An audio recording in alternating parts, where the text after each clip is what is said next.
Hello and welcome back to another episode of Inside the Asperger Studios. Are you somebody who's trying to start a podcast or you have a podcast and you're looking for like-minded people? Well, my next guest is just for you. He is Jeard Easly, the co-founder of Podcast Movement, one of the biggest podcast conventions in the US. So sit back, relax, and grab your favorite beverage, and I'll see you on the other side. See you there.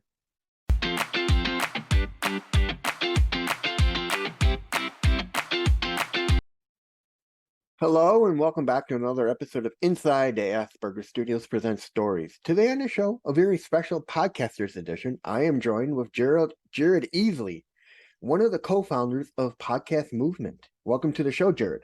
Thank you, Reed. I'm excited to chat with you today. So why don't you tell us a little bit about yourself, and then we'll talk about the Podcast Movement itself. Sure. I basically started podcasting in 2013, and I wasn't really interested in blogging, and I thought it might be fun to record conversations with people I could learn from, and I guess similar to what you're doing. And so I gave that a try, and I fell in love with it. And in that process, I realized, hey, I want to learn some more. I want to get some better understanding on how I can do some and certain things, accomplish certain goals. And there wasn't really any conferences out there that had a lot of content on that topic. There was one, but it wasn't focused on podcasting. It was focused on blogging, YouTube, social media. Podcasting was just a small little corner of the event overall. But it was at that event where my business partner Dan Franks and I realized, hey, there's a need for just a specific conference for uh, podcasting, where podcasters or prospective podcasters could come and learn from each other. And that inspired us to create a conference or attempt to create a conference called Podcast Movement. So long story short, yeah, we didn't have any background in that. We didn't have any notoriety in podcasting. We didn't have any big email list. We started from absolute scratch, from zero, and somehow, by the grace of God, we've been able to do this. And we had our first event in 2014. We just did our most recent event in Dallas. Now it's 2022 as of this recording. So yeah, we've been doing this for several years, and it's just been an amazing thing, and to see how the community has been more collaborative and overall working together. That's just an exciting thing. So yeah, that's a little bit about me. Do you remember your first guest? Okay, so that's a little bit of a trick question, Reed. I like that question because the release of my episodes was not in the same order that I recorded them. So I recorded a number of interviews before I actually launched the podcast. So the Mm-hmm. first recording, the first interview that I did ended up not being an episode until, I'm sad to say, it might have been like 30 episodes in. It was and a part of that was head trash, Reed. I was like, well, I wasn't very good on that interview because I was so new, and I was just starting out, and I got a little bit better as I did several interviews. So I wanted some of those other interviews to be my first episodes, so I Mm-hmm. didn't sound as green or as new, if you will. So yes, I do remember my first official guest, but that was not my first official episode, and I prefer not to name them, Okay. just because I don't want to people to go and look that episode up and be like, oh wow, this guy was really bad, but I was at the time. How, So how were you when you on your very first show? Were you nervous? Were you anxious? yeah, I think without a doubt. And the person I was interviewing was very calm and cool and very friendly, and someone that I knew of. I did not know them Mm-hmm. in person at that time. I know them now. But yeah, so I was a little bit nervous, but I did some research, and I felt like I asked some pretty decent questions given the circumstances, and I think I handled it about as good as anybody could being their first podcast interview. But I think most podcasters kind of go through that to some degree. Even if you're just really, really confident, starting something new is always a learning process. Now you said you and your partner started podcast movement in 2014. Do you guys remember your first, or do you remember your first keynote speaker? Let me think about that for a second. So the first keynote speaker, was a guy named Chris Brogan. And Chris is less involved with podcasting now than he was back then. I believe he still has a podcast. I know he does a lot of stuff on LinkedIn. He does a lot of stuff online, social media, and so forth. He's a really excellent writer, written several books that I really enjoy. And yeah, so at the time, the way that we were able to book him was he had a book that he had released. And so we worked with someone kind of like a sponsor type deal where we were able to buy or purchase a certain number of books. And as a part of that purchase, he agreed that he would come to our event and do our keynote, our opening keynote. And so we were real delighted, being a new event with no reputation and yeah, we just weren't very established at that point. So to not be very established and not have a extensive background in podcasting and less connections, all those things, to be able to have someone like Chris Brogan come and be at that event and open up, we were very excited about that, and he did a great job. Now, what is the difference for those who want to go to your podcast movement? What's the difference between the podcast movement and podcast movement evolution? Oh, that's a good question. Okay, so podcast movement is like a choose your own adventure. It's a lot of different stages and different tracks, if you will. So you can go to sessions that are about creating content. You can go to sessions that are about monetization of your work. You can go to sessions that are about, hey, I want to get into video. Um, there's sessions about marketing. Hey, I want to be better at promoting my podcast. There's sessions that also include things like social issues.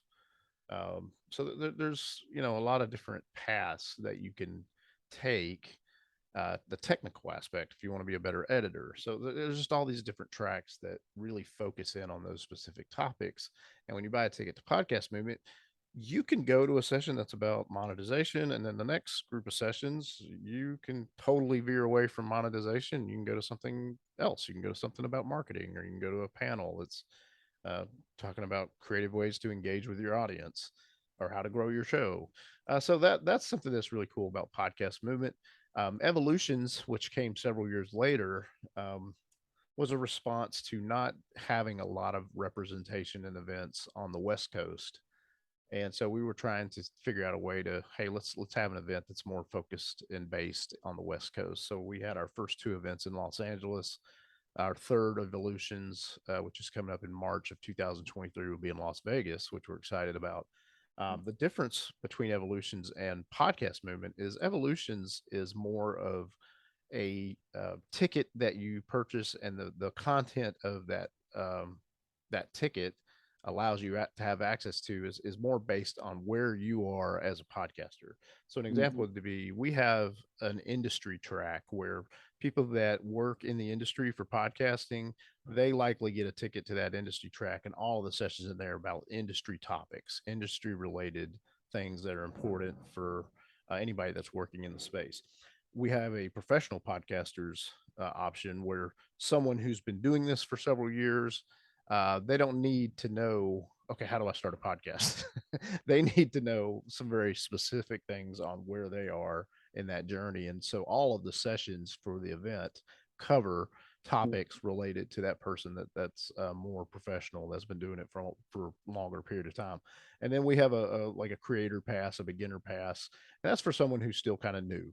And all of the sessions there kind of focus on topics and pain points for people that are really still kind of starting out and needing a little bit of understanding, needing a little more help and some things. And so we're really proud of it. It's a great event. Both events are great.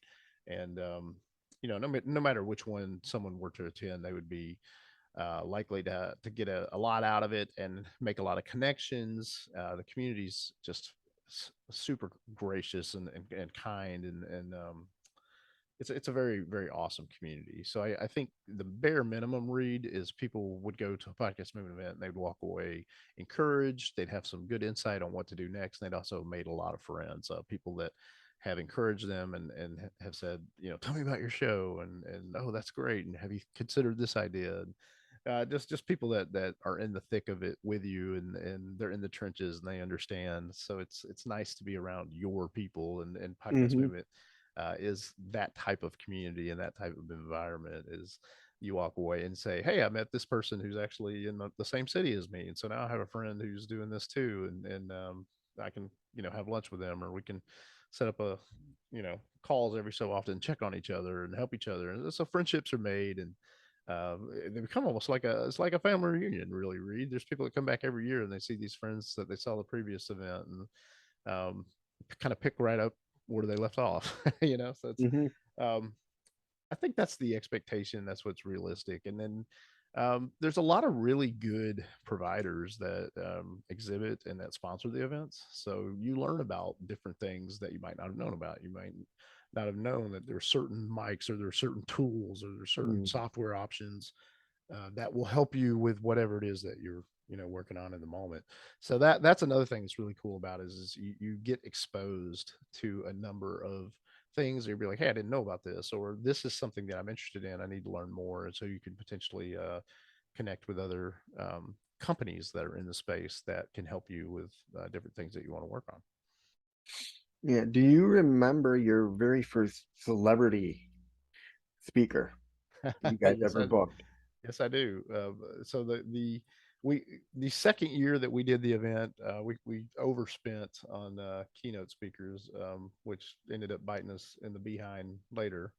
But the first option, or that first what we would consider celebrity keynote that agreed to speak, Hmm. was Sarah Koenig with Serial, and Serial was a really big podcast several years back. I mean, it still is, but it was really big when it first came out. And so to be able to have Sarah agree to come and speak at our event was just a phenomenal thing. She was the closing keynote that second year. And we also, that second year, we had Mark Maron, who does the WTF podcast. He had just done the interview with President Barack Obama at the time in his garage, and so that was a really big story that was going around podcasting at the time. And so that was fun. And Mark's a comedian by trade, so he's really funny, and so it was exciting to see him. And then we also had Aisha Tyler, who was at that. She's Mm. been the host of Whose Line Is It Anyway? She's been on, I think it's the View or the Talk. I forget which. I think it might have been She's the on Talk. no, she's the host of Well, she used to be on those shows. Yeah, um I don't know if she still is. with oh God, what was it? Well, so Um she also at the th- time had a podcast. My mind is drawing a blank. whose line? Well, Whose Line Is It Anyway? She's definitely hosted that. I'm not sure if she's still the host, but she has.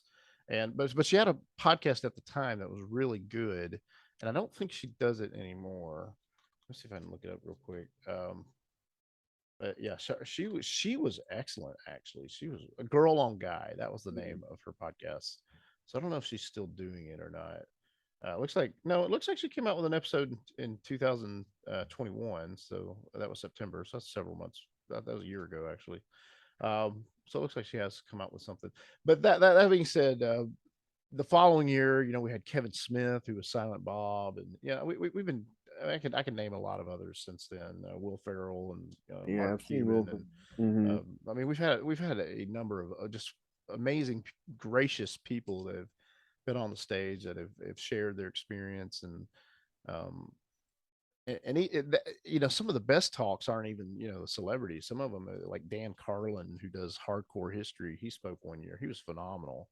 So there's been a lot of really amazing podcasters that have been very kind and have come to our events and spoken. And yeah, we absolutely love podcasting, and we love being able to share with our community these various people who are um, making big things happen, making bigger things happen, and learning lessons along the way. And so yeah, we've had a lot of wonderful podcasters that have come through, and I hope that'll continue. Yeah, I've seen you also had one of the biggest names in broadcast interviewing. You had Terry Gross as one year. Oh my goodness, yes. Terry Gross spoke when we were in Philadelphia, and she was fantastic. Did such a great job, and such a kind person, and she is, in my opinion, probably the best interviewer I've ever heard. So anybody that came that year was really excited, and it was a treat to be able to hear from her. But I always tell people, if you're doing an interview podcast, it's to your benefit to listen to other interview shows, and specifically listen to some of Terry Gross's content, because she's, in my opinion, probably one of the best interviewers I've heard in podcasting or in radio. So yeah, she knows what she's doing. She's excellent. So, what kind of advice would you give to somebody who's new in the podcasting industry who wants to get guests on their show? I mean, because I know it's a hard struggle. I mean, I know for me, finding guests is kind of one of the hardest things I have, especially if I want to get almost an A-lister or somebody who's in the B-list, because it's hard to find publicists and stuff like that. Yeah, it's I think the first thing is, don't be discouraged. If the person that you'd really like to have on your show is not available, or you're having trouble getting access to them, that doesn't mean that you're not going to be able to eventually figure that out and be able to have them on your show. I've seen a lot of examples of that, by the way. Um, but I would think in the beginning, some strategies that were helpful to me and many others is, kind of look for the people that want to be on podcast. And so examples of that could be, if your particular topic, in this case, autism, if you go on to Amazon, you just look at some of the books that are more recent that have come out on that topic. You're going to find some authors, maybe they're not as well known, but Hmm. maybe they're newer authors that have written a book. They want to promote that book. So if you invite them to be a guest on your podcast, they're likely going to want to do it, just because it's helpful to them. It's helpful to them to be able to share about their book. It's helpful to them to have a backlink from your podcast to their website or whatever they're doing. So people like that are a good person to reach out to, someone who's wanting to promote their work, and they're wanting to do it in a way that's going to be a benefit to your audience. I think those are good people to reach out to. Now, certainly, there's some authors that are way up the mountain, and you may never be able to get to them, and that's okay. But the best time to go for those types of people are when they have a book out, when they have something they're promoting. And it's not just authors. If somebody's got a new thing that they're doing, that they're pushing and they're promoting, that's a really good time to try to ask for an interview, because it doesn't guarantee that you'll get them, but it definitely increases the possibility of you being able to talk to them. There's been numerous situations where somebody told me, "Hey, I can't do this. I'm not available to do this right now, but I have this book, or I have this thing that's coming out in this time frame. And when that happens, let's connect again." And I've been able to end up interviewing people that originally they weren't available, but then later on they were, when they were in promotion mode. Hmm. Another good idea is to look on YouTube and see, okay, who does YouTube channels that are on similar topics. Mm. Reach out to those folks. See if they'd be gracious to do an interview. A lot of them will. And then maybe they're even kind enough to also promote your podcast in addition. So that's a nice way to get some cross promotion there. I've gone to Facebook groups and groups online like LinkedIn or Twitter or whatever social media options that you're on, to look and see, are there groups, are there communities for the topic that you do, and see if you can get the admin of that topic or that group to be on your show, because sometimes they'll promote it in the group. So it's a way to get some additional visibility for your show. So those are a couple of ways. They're not the only ways. If that's still a challenge, I think a good story is always something that you could focus on. So you can find somebody who's in the thick of navigating circumstances. Maybe it's the parents of someone who's worked, with someone.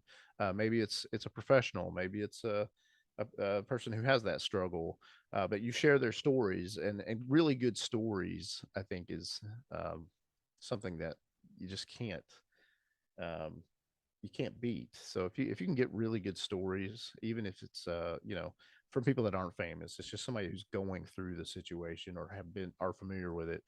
I can speak to that, and they can share some stories. I think a lot of people resonate with that as well. So don't be discouraged if you don't get that super big name person right out of the gate. I think just be focused on how can I capture really good stories? How can I feature Hmm. people that are doing good work or have been through the thick of this? They understand it and share their stories. And I think what you'll do is you'll over time you'll just have a network of people that really appreciate you and they'll want to help promote you.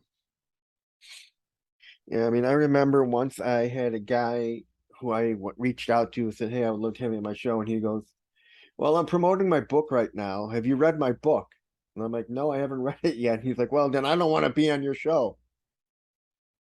And I'm like, "Okay." But I mean, that's one of the things people need to learn how to deal with is rejection. How do you deal with like a guest telling you, "No, I don't want to come on your show"? I've dealt with it many, many times, man. It bothers me less now Yeah. because it's true. Someone who's in demand and has a lot going on, they're busy people, and if they don't know you, they may not make the time or be willing to make the time right now, or they can't make the time. So in that case, I think don't look at that as a negative. Just say, okay, what can I do?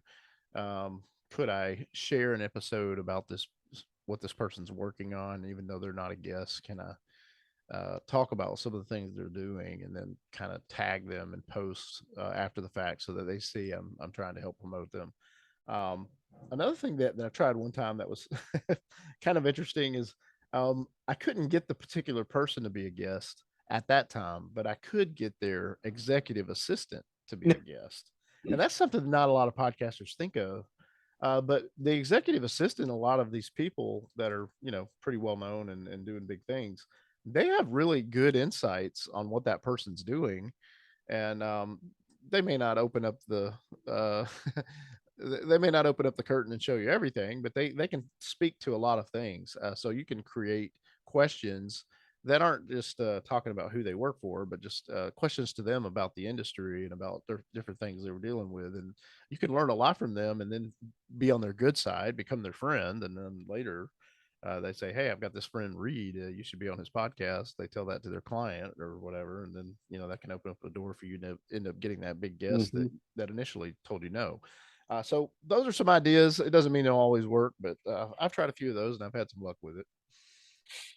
Have how do you deal um how do you deal with like rejection yourself? I mean, dealing with especially with when you guys are going for a big keynote speaker or just a general speaker and they just tell you guys flat out, "No, I don't want to do it." What do you guys have a backup of other guests that you keep in mind for your keynotes and your other spit sessions? Yeah. Well, I mean, we always have um, kind of a team dialogue and determine, hey, it'd be nice if we could do this.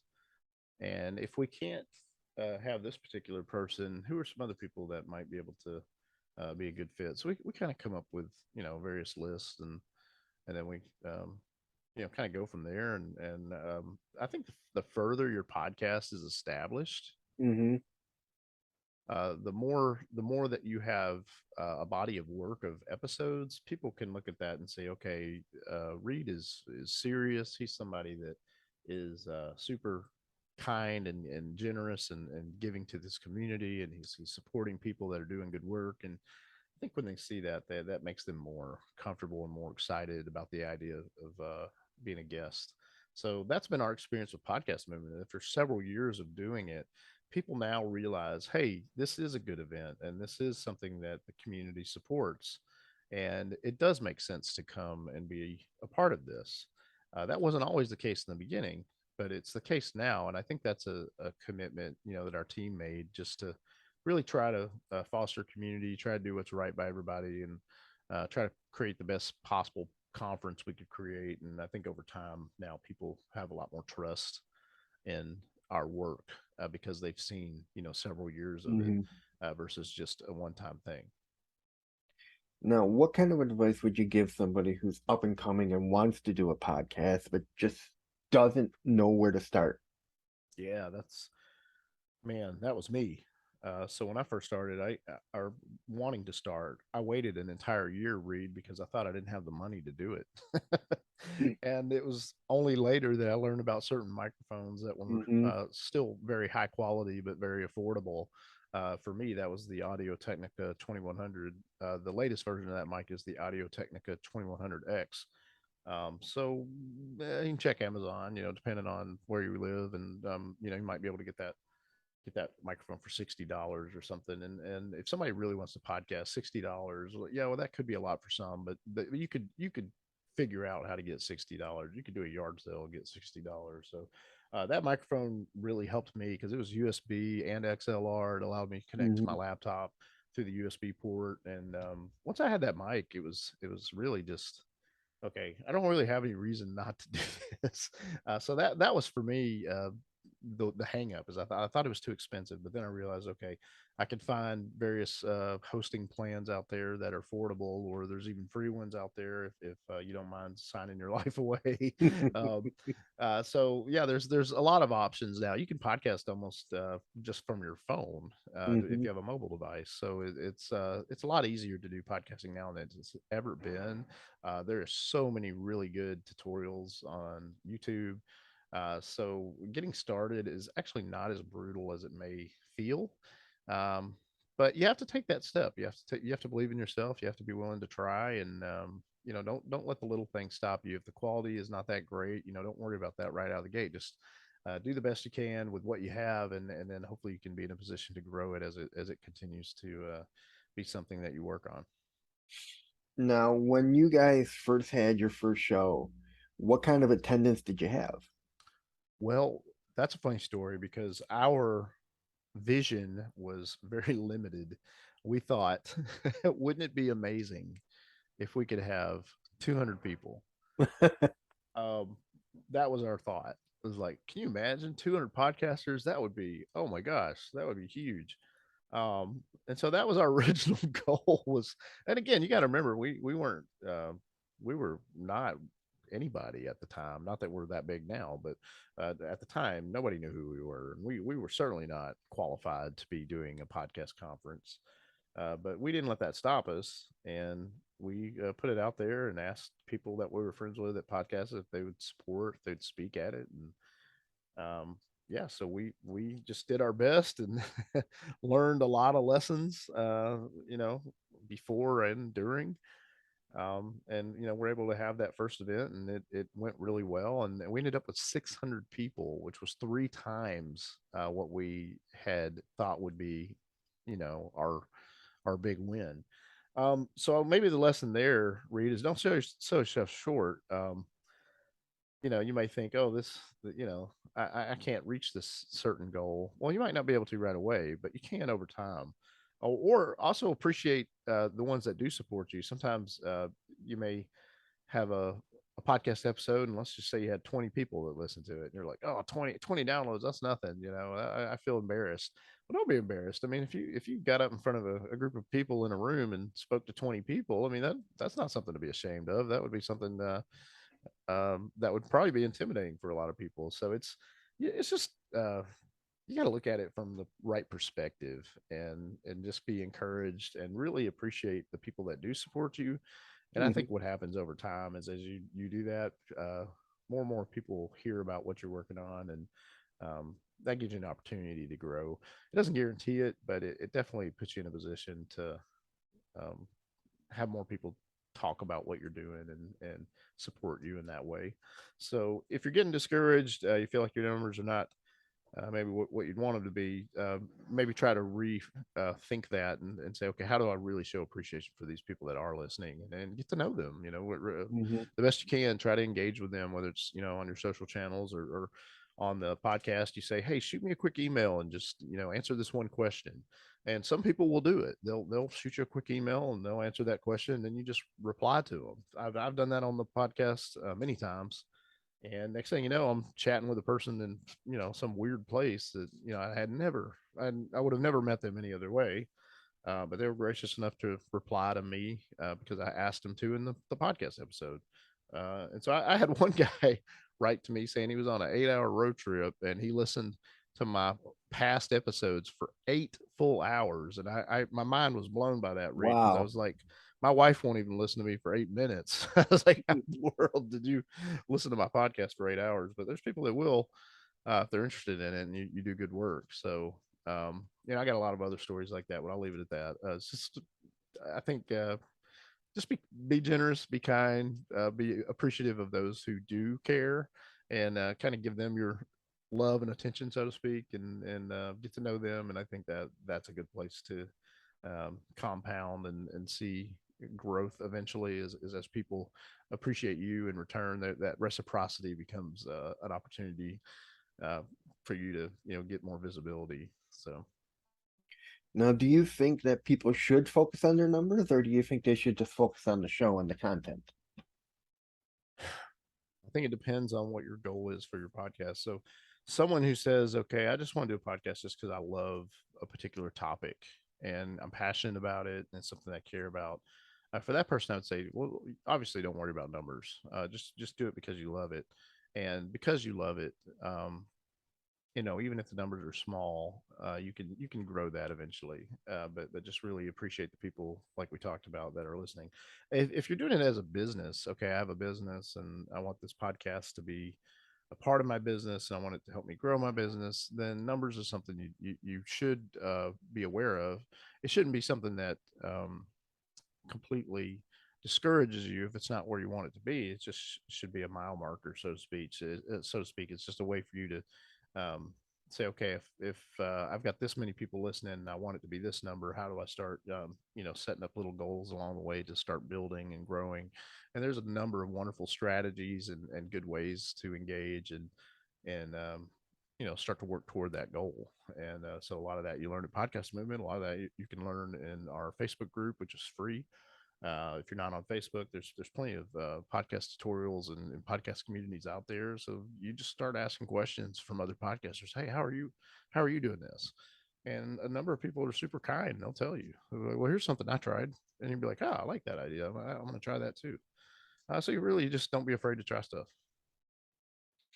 All right. How has your own podcast been going since you started it way back when? I still do it. I don't do it as regularly as I used to, just because life gets in the way. I have other responsibilities that I didn't quite have in 2013. Family responsibilities. I'm a dad. I'm a husband, and home responsibilities, and then of course work responsibilities, business responsibilities. So yeah, I'd love to tell you that my show is one of the biggest shows on on Spotify or on Apple, and of course it isn't, because I'm not consistently doing the show like I used to. Shame on me, but I still love the show. I'm Mhm. passionate about the show, so I don't quit the show. I still just put out episodes when I want to, and that's the beauty of podcasting. There's no rules. So it's okay if you miss a week. You try not to, but or you tell your audience, "Hey, I'm going to be out of town this week, or I've got this going on," and most of your listeners are pretty understanding. So for me, I've just realized it's not sustainable for me to just do a podcast, multiple times a week. Like that's just not where I'm at right now. But I still love my show, and I still want to do my show, so I put it out when I can, as I can, and people still listen. So that's been my experience. I don't know that that will be true for everyone. And there's probably plenty of advice where people say, "Oh no, you have to be consistent." Podcasting has no rules, so you can Mhm. choose when you want to publish and when you don't. There's nothing wrong with that. And if life happens and you aren't able to publish an episode for a little while, don't beat yourself up. Just pick yourself back up and put out another episode. Unless you're tired of the topic and you're ready to uh, end that particular conversation or that show, which is fine too. You have that option as well. So I think people take that stuff way too seriously. I think don't uh, don't get frustrated if you're not able to be as consistent as you want, or have everything perfect. Podcasting is so flexible, and just embrace that, and do it as you can. If you're not able to be as consistent as you want, just keep doing it as you can. I think that's one of the many advantages of podcasting. So yeah, I still do my show, and it's not super consistent, but I still do it and I love it. Now, my last question to you is, should people worry about getting a sponsor on their show or not, or should they just focus on putting out good quality content? If you're trying to make money from a brand new podcast and you don't have a big audience, that's going to be a challenging thing to do.